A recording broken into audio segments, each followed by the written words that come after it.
This is a production of Cornell University.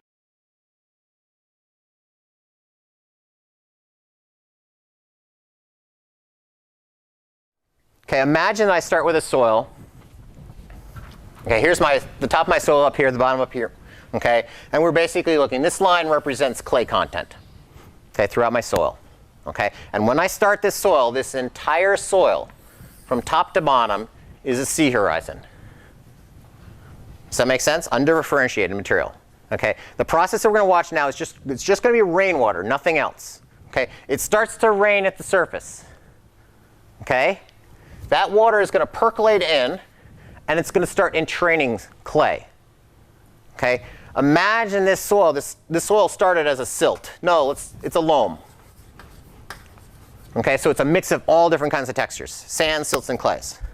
Okay, this water starts moving through, and it's going to start entraining the clays first. Right? Does that make sense? So those clays are going to start moving down, which means my clay bulge at the top, my clay is going to go down, and I'm going to have an accumulation of clays farther down. But then I'm going to get back to this sort of straight line. Does that make sense? Right? Now that water is going to keep moving through this system. Okay? And I'm also, importantly, I'm also going to have stuff starting to grow on this. Okay, if I have stuff starting to grow, I'm going to start seeing an accumulation of organic matter. Okay, and that organic matter is going to start slowing down the loss of those clays, because it's going to hold it in place. Which means this curve up here is not, the top of this curve is not going to shift this way anymore. But the water is still flowing through the system, so I'm going to start seeing this kind of pattern as this zone here where the roots aren't is going to lose clays preferentially versus the stuff that's at the top. Give me a couple more years, and I'm going to start having a bulge that looks like that. Does that make sense to everybody? Kind of-ish? If you have questions about this, and this is actually pretty important, if you have questions about this, come talk to me. Okay? And we will, in fact, be talking about this week when we go out to the field.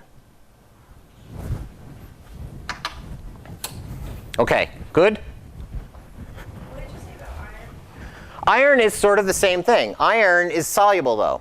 If you think about Fe oxide, so rust. Okay, iron.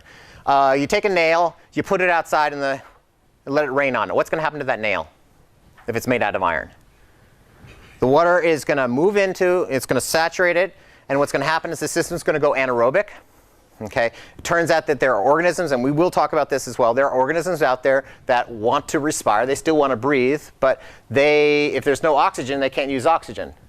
So unlike us, who can't use another element for respiration, these organisms can use iron for respiration. And in the process, they reduce it. Okay? Reduced iron, Fe+2 versus Fe+3. And we'll talk about this. This has very distinct colors, which is actually very important for us. Fe+2 is the result of these organisms using iron for respiration. Okay?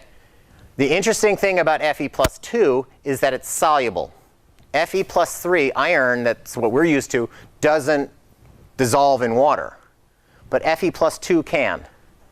And if Fe+ can, and it's present at the soil surface, and it's present up there, and the water moves through the system, that's going to move that iron down through the system. Right? Now, interestingly enough, the minute that reduced iron gets into the presence of oxygen, without microbes, it oxidizes. It turns back into Fe+3, like that. And it has a very distinct color, which is red. And it's insoluble, which means it's accumulating. Okay?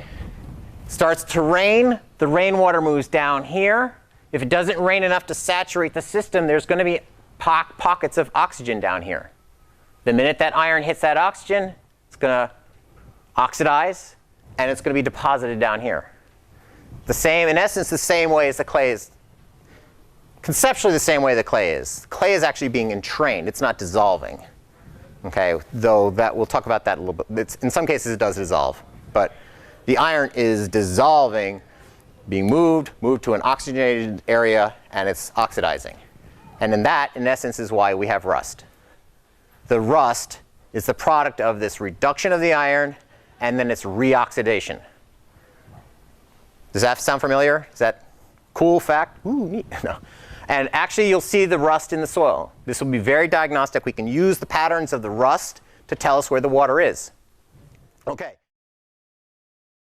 This has been a production of Cornell University, on the web at cornell.edu.